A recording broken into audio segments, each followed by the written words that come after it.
Talk to you about bigotry. Bigotry is being intolerant of others because of their race, creed, national origin, or belief. And my purpose is to persuade people to be more tolerant. I grew up in Norwalk, Connecticut, where I didn't know much about racism. I was 7 years old and I went to Georgia with my mother on the train.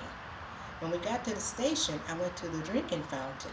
My mother grabbed me and said, "You are drinking from the wrong fountain. That sign right there says whites only."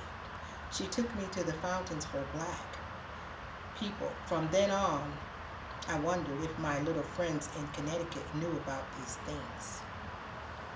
There are 888 hate groups currently operating in the United States, an increase of 48% since 2000. I feel that everyone should get to know one another. Therefore, people will get along better when they know about other cultures. I'm an American senior citizen, and unfortunately, I have heard numerous negative remarks about people of other races just because they are a different color. I have traveled and visited many states throughout the USA, including Alaska and Hawaii.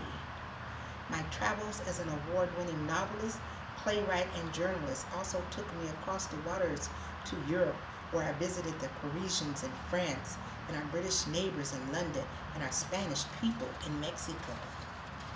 I was able to mingle with diverse people because I was fortunate to be raised in Norwalk, Connecticut, where I was surrounded by people of many nationalities. I pride myself on being able to harmonize with many cultures. Birds of a feather flock together. It's good in some situations, but in order to grow and understand your diverse neighbors, you have to reach out to them.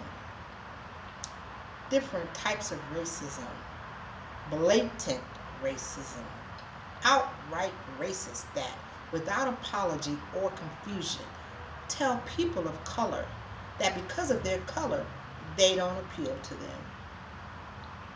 Covert racism, when racists are being racist but just not saying it.